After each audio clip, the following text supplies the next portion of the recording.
For the players. For all the news. Firebirds Weekly.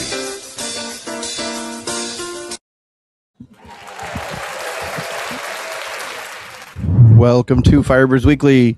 We are here on a Tuesday night live at Cugino's Pizzeria, 240 Broadway in Rensselaer. I'm Adam Samara with my co-host next to me, Chris Sipperly, and we usually have a guy in the middle, but tonight we don't. Ajay Hall was supposed to be here tonight, and team dinner ran a little bit late, so he is unable to join us, but that's okay. We'll make things happen, as we always do. Like I said, my name is Adam Samarov, and we have people here, and they're enjoying the food, and no, it's good to see. We enjoy the food, and it's a good place to be on a Tuesday night. I mean, they're always very, great hosts. Stinks we couldn't have them on tonight, but that's what happens sometimes. But we have a lot of good things to talk about. And we will definitely have him back at some point before the season is over. We'll definitely have him back for us. So, last time we were here, things have changed since the last time we were here. Last time we were here, the Firebirds were 8-0. And it looked like, everything was going well and they were going to be, the first seed and everything. Well, things have changed. Last week they lost to the Michigan Arsenal in a close game that they fought, for 60 minutes. And then, Saturday against Nashville, they go down 78-69 and, now they're 8-2. And, right now they're second seed. They played one more game than the Cats have. But it's going to be, a fight, it's got the dog fight for number one seed. Well, you say that, but it's still right out in front of them. Of course. So yeah, has things changed a little bit? Are they where they want to be? No, but they could very easily be where they want to be in the end. So it's been a rough patch. The team's been through it, from health stuff and just trying to get through it. We're talking on the way up here. A loss is a loss. You get all that, but not to skip over the Michigan game, but to get into the Nashville game, Clarksville game, is is the fact that everything that kind of happened in that game was sort of an anomaly. Like I'm not taking away from what Clarksville was able to do this past weekend. It's just one of those things where if you were to play that game another 100 times, it probably wouldn't play out that way more than the one time that it did. Not at all, but we'll get into that as we go. But we wanted to, because we haven't been on for a couple of weeks, we wanted to start, with the game against the Arsenal, to start off, on a good note, for them. I mean, Malik Henry is the real deal. I mean, we got Sam. Obviously, Sam is the MVP. Has been the MVP. Malik, Henry definitely, showed his chops 2 weeks ago against the Firebirds at MVP Arena.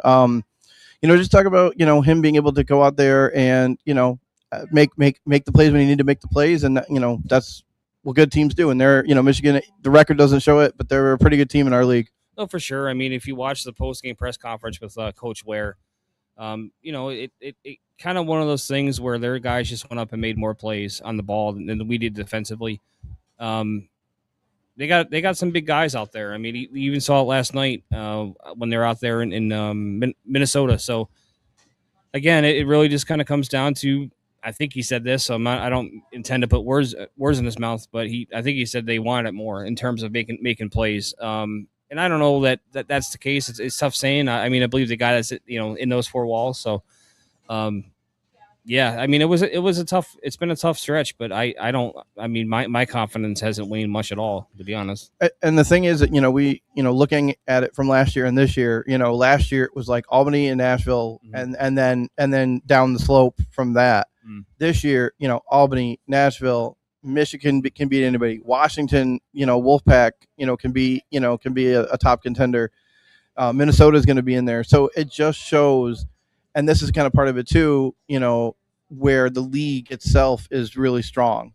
And, talking to some of the guys like Andy Gelcher, Albany Firebirds owner, it's like that is something that they want. Like, obviously they want Albany to win the championship. We all want Albany to win the championship, but at the same time, we want it to be something where it's like any one of 4 or 5 different teams could get it done this year. Yeah, I mean, I think you saw it last night too. Yeah. I really don't think there's a huge difference in between the number one seed and what's out there today. I mean, obviously Albany has Albany has the championship pedigree. But at the end of the day, I think you're gonna have to be on your P's and Q's no matter who you get in the playoffs. And I mean, honestly, based on the last few games I've seen, I'm not sure how much home field advantage is really, the end all be all either. Right. I mean, you look at, obviously Nashville 1, Albany 2, and then it's some combination of Kentucky. I think it's 3. Mm-hmm. Wolfpack is 4 or 5. Michigan's 4 or 5, or Minnesota's 4 or 5. Michigan is right there as well. So it's really anybody's game. With 3 weeks to go, 4 weeks to go. You just got to execute. I mean, that's the buzzword, but that's the truth. I mean, there's not a lot separating these teams. It really comes down to who performs the best and who has the best game in that particular day. I mean, we saw that the other night. And then, after, a loss like that, Damon came into the press conference and gave a real, I think it was a wake up call a little bit for him, but, for the guys in general, and it's one of those things where it's like you regroup in that and you could go to Nashville. You put up 69 points and even though, you lose 78-69, the offense was doing what it needs to do. Talk about that, Sam Casanova with 10 touchdowns. For example, I mean, guys all over the place. Yeah, we kind of touched on it earlier. The game was an anomaly. The losing quarterback had 10 touchdowns. The winning quarterback had 1. So that isn't very normal. But again, they got beat. And not taking anything away from anybody. Again, it was just one of those things where Nashville just kept, getting all the extra stuff, but we just couldn't do it. And, looking at some of the numbers for that, I mean, Sam obviously throws 10 touchdowns. 4 of them go to Tyree Chambers, who came back. We can talk about that. Cameron Alvis, a kid that's been, only here for a couple weeks. I mean, literally the Firebirds are down their top 3 guys, or they're down Dwayne Brown last week, number 1 guy, Isaiah Scott, 2 or 3, depending on what play, maybe even he's either the second choice or the third choice. And then Darian Townsend, did his thing, had 5 catches for 61 yards and 2 scores, but then he got hurt kind of late in there. So maybe you're down 3, your 3 top guys. I mean, that's hard to get around. I don't care how good you are. No, and I think the other thing is too, and again, it's I'm sure Coach falls into this camp. There's no moral victories, but the reality of it is, I don't think there's many teams that can go through what the Albany Firebirds have gone through in terms of personnel when it comes to injuries and other challenges.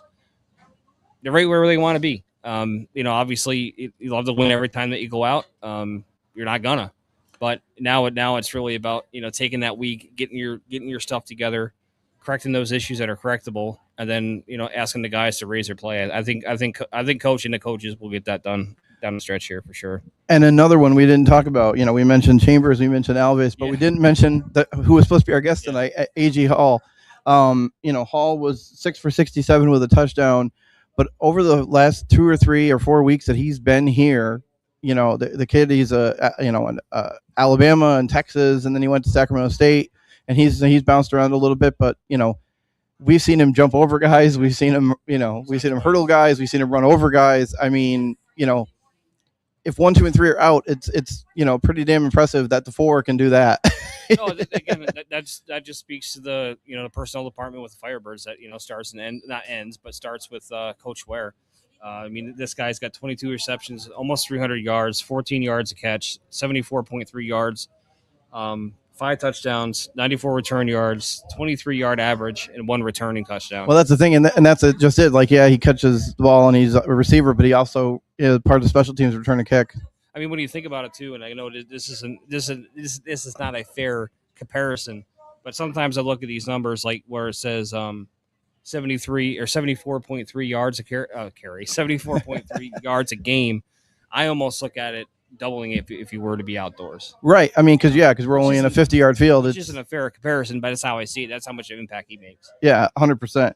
And then I wanted to also, and as a former lineman, and you and I will both agree that we can get behind this, Tyquise Crawford with the big man touchdown. I saw that, and I immediately because we were texting each other during the game, and I immediately texted you like, "Big man touchdown." Yeah. So it's pretty cool to see those guys get involved, and he's a great athlete, just like any of these guys. Oh, he definitely is, and I think it was nice to finally execute that one. I know they've gone to that one a few times.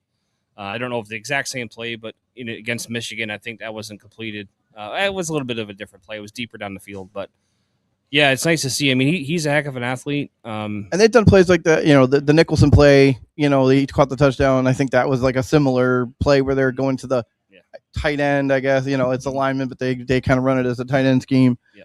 So that's in the playbook, and that's one of the things with Damon. It's like you're not getting the same predictable 4 or 5 plays every game. There's a that playbook is open. Sam, and even if Sam wasn't doing it, Josh could do it. Like that playbook is wide open. Well, I was really impressed with one play they ran that was to Alves.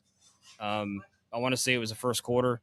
They basically cleared everybody out and just ran a seam, and it was just a beautiful play. I mean, I believe they motioned him out and then back around. Yeah, it was pretty sweet play. Well, speaking of that, so like the AF1 motto this year is the ball never dies, and we had 2 plays like that during the game on Saturday against Clarksville. Ball bouncing off the wall, not hitting the ground, and guys catching it for touchdowns. So I tell you, the league should market that. Like, show those plays where the ball's hitting. Hey, the ball never dies. Guys are going over the top of the wall, and it's those are touchdowns or they're completions. I love the fact that that's part of our game. Well, it's interesting because at the beginning of the year, they kind of ran that slogan out, but the games weren't played yet. So now they actually have they can sell that. So that's kind of exciting. I mean. Yeah, I mean that catch that Chambers made was not easy. Yeah, I think it was like hit the wall, and he was like, "Oh, and there you go," and it's right there. Yep. Speaking of AF1, by the way, I did see. I think it was today. It's Jerry Kerr's birthday, I believe. Yesterday. Was it yesterday? Yep. So the patriarch, shall we say, of AF1, a birthday this week. Defensively, the main guys also came to play. I think, looking back at Saturday's game, I think they only scored like 30 something points on offense. Most of it was on special teams. They had a pick six at one point near really close to the end. But I want to talk about some of those guys. Obviously Drew Singleton, I still think, he's still player of the year defensively for me. Yeah. I don't think anything has happened in the last couple of weeks, despite the losses. Wins and losses are wins and losses, but nothing has changed that. But another good game from a recent guest from us, Dante Mason, had 5 tackles. Was trying to body up against, their top receiver in Honeycutt. Just talk about, Drew and then Dante and then just kind of, and Marcus Smith, obviously, the captain role, he's that leader out there too. I thought it was interesting. I know you didn't bring him up, but I thought it was interesting that Morris Joseph was playing end. Okay, yeah. Having to shuffle the deck there, I think that was pretty wise. They're pretty effective. I mean, he did have a sack, so I think he's up to 8 for the year. And that's tough when you have, we talk about the SEC boys, and Kadir Shepard, getting injured with a head helmet. I think he went helmet to helmet. So maybe some friendly fire or something like that. Just a rough play. He's out, and then he didn't play. He's been on injured reserve, against Nashville. And, it's tough when you lose a top guy, you have to switch it around. And Morris obviously made a really nice job of moving out and being able to make up, like you said, I had a sack. He's up to 8 on the year. Yeah, and I also got to say, too, that just speaks to the ability of the coach just to coach. Just it isn't simple just moving your inside guy to the outside guy and have success. No, it isn't. I felt like, Singleton had another good game. They're telling me they like my shirt. So I'm gonna make sure that. Thanks, guys. Oh, for sure. No, that's definitely a Flock Support special for sure. We thank our friends at Flock Support. And speaking of which, we also want to thank them for helping us facilitate the autographed jersey raffle that's going to wrap up here July 11th. Yes, please. Get your tickets. Go online. Chris has the Venmo going, and there's ways to get tickets. They're $5. And it goes for a great cause for the Center for Disability Services. They're a tremendous organization that has been around this area for a very long time, and they really, help people in the capital region. And all that whole money goes to that. There's no fees. It's not like eBay. Your $5 goes for that ticket, and you have a chance to win that jersey. A really cool piece. You could put it in a man or a woman cave. Yep. So we definitely and who won it last year? Tommy Gross, I think, Yes, won the helmet last year. Yep. So don't let Tom win the jersey. Make sure somebody else wins the jersey. So we got to buy a bunch.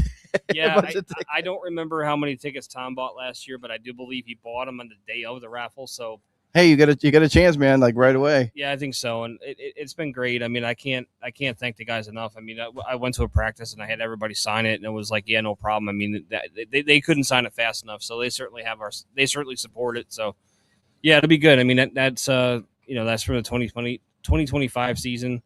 A championship jersey. Yep, with the logo. No, it does not. It does have the I think it has sponsor on it, but it doesn't. Oh, it doesn't have the AF one. I think it has the logo on the neck part. Yep. But, yes. And a Pix 106 ad. Yes. So let's not forget about those guys. Yep. Yeah. So let's see. Oh, and the one thing I wanted to talk about also from Saturday's game, was the special teams. They had that Honeycutt kid is really good, and he returned 3 kicks for touchdowns, and it's just a matter of, okay, let's see what we can do to adjust and go from there. And I think going forward, that's going to be the case. Yeah, it was hard to watch, and I can only imagine being there, wearing that uniform and trying to make sure it didn't happen more than once, and it did. And trying to figure it out, like, okay, this one, okay, that didn't work. Okay, let's change it around. Let's move guys around, and let's say, okay, that didn't work. Let's try something. So it's really this just trying, almost trial and error at a point. Right, and I don't want to speculate what should have happened or what could have happened. I mean, I don't know what the game plan was. I don't know if that wasn't executed or it wasn't, but whatever. I think, again, I mentioned it earlier, is no shape or form am I trying to take it away from Nashville, but those sort of things don't normally happen. I mean, the combination of that and their kicker, I mean, shoot, that's rough math. I think 42. Yeah, we figured out it was 26, or excuse me, 24 from Kyle Kaplan, their kicker, and then 18 for the 3 kickers. That's 42 of the 78 points. Without that, I mean, you're definitely looking at a different setup. But to talk about Kaplan, he, him and Honeycutt were both players of the week by the F1 that came out today, that they had earned those weekly honors. And we talked about this before, where it's like the deuce is such a big part, and can be a big part of the arena game of AF1, where because it's undefendable. So if a guy's good and he's having a great game and he's making deuces, like, that's 2 extra points every time he does it. And so it's like, okay, can you match him? It turns into like, anything you can do, I can do better type of a thing. Yeah, I mean, again, hats off to him. Like you said, it's undefendable. Like, whatever happens. You can't run out there and block it. Right, that's right. Not much else you can do about it.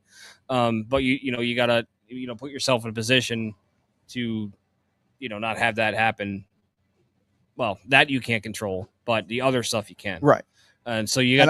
And I'm sure Sunday morning, Damon was somewhere, maybe in a hotel room in Tennessee, going, "How do we fix this?" Oh, for sure. I mean, we haven't had an opportunity to speak to him. He's on vacation this week. I guess. Good man. If he is good man. I don't know for certain. Well, even no matter what, it's it's a long season. Yeah, and listen, they're going to get it figured out. They are the champions. I'm going to say this. Okay, so I'm a Buffalo Bills fan, as you know. I cannot tell you how many times the freaking Kansas City Chiefs lost to the Buffalo Bills in regular season. It doesn't mean much of anything until the chips are on the table. So I got nothing but faith. I don't have any fear in this team at all, because, quite honestly, like, even going into Clarksville, we talked about it during the game, and again, you can't take away anything that they did, and I don't mean it that way. But there was times in that game, they probably should have been up by 2 touchdowns many times in that game if normal things occurred. So they can go into anywhere. They're a veteran team. I don't think there's much you can do to shake Sam. So however it all ends up, I got nothing but faith. We have nothing to worry about. When I say deuces, I mean the 2-point. Yes. There's some confusion there. I mean the 2-point kick is the deuce, as opposed to the Rouge, which is 1 point. No, the one now. Oh, that's right. That's the one. That's right. Yeah, it's like a wrestler name. Like, Yeah, but again, I just I guess you can call it a rough patch, but they're gonna be better for it on the other side for sure. They're not gonna deal with not meeting the right. standard. And then so as we go, you get through that. The Firebirds have 2 games left. The folding of the Oregon Lightning, which is a whole other argument for another day. Change the schedule a little bit. By this week, and then they go down July 5th to play Beaumont for the 3rd time. They beat Beaumont twice, once there and once here. And then I think for all the it's going to be. I think it's going to be for all the marbles. It's going to be for the top seed. It's going to be for the whole. For a lot of it. July 11, MVP Arena. Yeah, I think so. 7:00. Yeah, I don't. Nashville/Clarksville versus Albany. Yeah, I don't want to go down the Clarksville Nashville thing too long. I'll get a cease and desist. But it's just I don't know how the tiebreakers work exactly. But I think if they handle their business, because again, it'll be a split. I think it comes down to point differential. Maybe I'm not sure, but regardless. Well, if Albany does what they do, it'll play out whatever happens. And even if, hypothetically, Albany ends up the 2 seed, I don't care if that game's in Nashville. I don't either. Or Clarksville. Or wherever the train station is. Stephanie. Or no, Ed Smith said that. I don't think it matters. I think Albany can handle their business no matter where the game is. For sure. And I also don't think, listen, for number 1 and number 2 seed, they get a bye, but they still got to play somebody to get to the championship game. True. No, this is all hypothetical. No, I know, obviously. but I'm just saying, like, the idea that anybody's crowned anything, pun intended, is not the way to look at it. Because yes, did the Cats beat Albany? Yes, they did. Did they put themselves in a position to beat one if they beat them in a couple weeks? Sure. But again, everything that they ever wanted to do this year, with the exception of keeping the streak alive, is all in front of them. And then look at all the adversity they've had this year. Oh my God, so many injuries. So I mean, again, we're not in excuse business, and nor will the team make excuses. But the reality of it is, the goals are in front of them. They just got to go out there and do it. So I mean, again, it's you can't win them all. That's the goal. And they were doing that for quite a long while, so they got to respect that too. Right, and as the commenters are saying, and they are terrific and correct, winning 20 in a row of anything is a hell of a record. So they've lost 2 in a row, and at this point, okay, let's start another 20-game win streak. Who cares? Exactly. It doesn't change anything. It doesn't change what they've done. It doesn't change what their goals are, and it doesn't change their ability to reach those goals. So, as fans, it's okay to get upset. It's okay to get, whatever. But at the end of the day, decision makers are going to make the right decisions to put this team in the right position. So, until it's go time, it's just wait time. So let's just wait and see what happens. I'm excited for it. I mean, we're into the summer now, so my usual my day job is done for the summer. Yeah. So I'm excited. I'm ready to see what happens, and I think that it's going to be. It's going to be very exciting. No, for sure. And again, I keep saying it because I really mean it. It's all in front of them. Like there's nothing keeping them from doing what they want to do.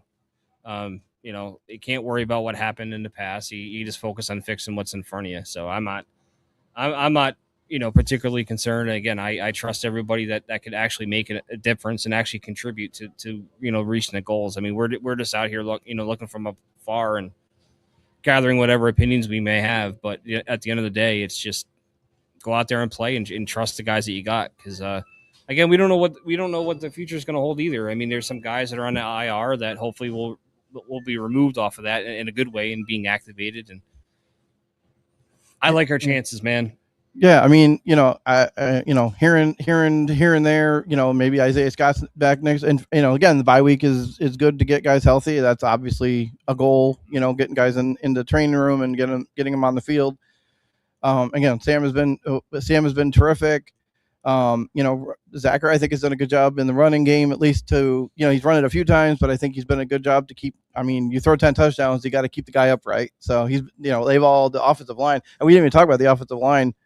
I mean, Colby Bird and Zachary as a fullback, so he's part of that group as well. Isaiah Hardy, came back, in this game, and they did a terrific job of keeping Sam upright and giving him an opportunity to find all those receivers for touchdowns. That's the other thing to think about is, Kolka had an MVP quarter of a season, right. And then you look at what Sam's done so far. Wasn't he leading like in touchdowns up until like a few weeks ago or something? I think he's still top 5. Is he really? I don't know that for certain, but he's certainly in the top 10. And he hasn't played since week 4. Right. Then you set Kolka's stats aside. Then you bring Sam's in. You can make a pretty convincing argument that Sam's going to be the MVP again, and he missed a quarter of the season. Right. Yeah. And it's going to take I can't say the word apparently. Herculean effort from another person to take that away from him. It would take a lot from another guy to get it away from him. So you're MVP until you're not.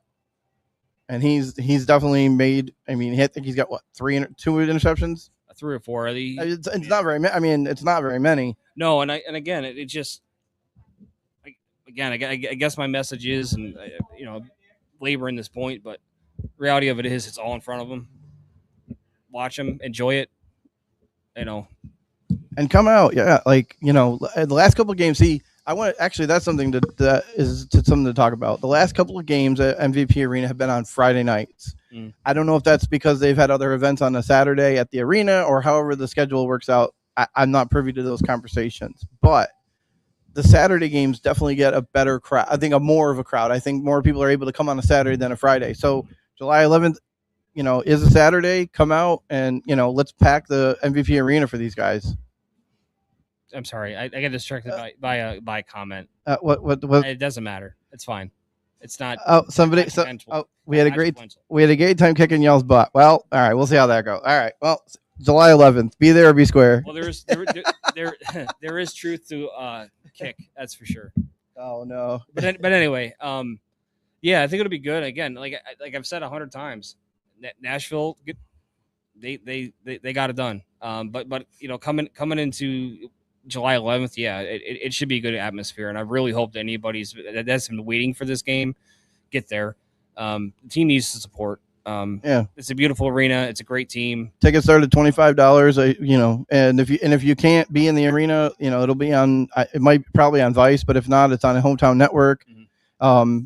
Also, just to get a plug in for that, our stuff is on Hometown Network now. Yep. So if you guys have missed anything or want to see an interview with any of the guys that we've had on this year, definitely check those out. And like I said, we'll have a Jai on at some point.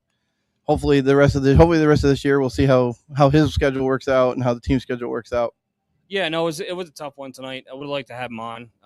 Absolutely. He's got a great story. A lot of, that's the one of the really cool things that we do with the show is we get to show the fans where these guys come from. He's a Florida guy. So what kind of, football in Florida is a hell of a lot different than it is up here in the Northeast. How is the difference of that? Playing it, getting, to play at Alabama, to go to Texas, to play for these big Power 5 schools. Like, what's that about? So, we definitely want to talk to him and we'll get a chance, obviously when, the schedules work out. Just like I said, team dinner stuff went late tonight. And that, hey, those are, and Damon's even talked about that. Like, those are the places where these guys can, sit down, talk, have a meal, and get to bond as a brotherhood. Oh, for sure. And that's really the point. No, we also want to thank everybody for taking the time to watch. I know you're expecting to have a guest tonight. But I thank you guys for coming out to eat and watch us. We appreciate that. Yeah. And to Cugino's and Lou, always been extremely hospitable to us and allow us to do our thing. And we love that too. Yeah. Again, thank you. We won't see you next week, at least in this iteration. I may try to do something next week. I am not. I am unavailable. Yep. So we will see you worst case in 2 weeks. Absolutely. All right. Thanks, guys. Bye for now.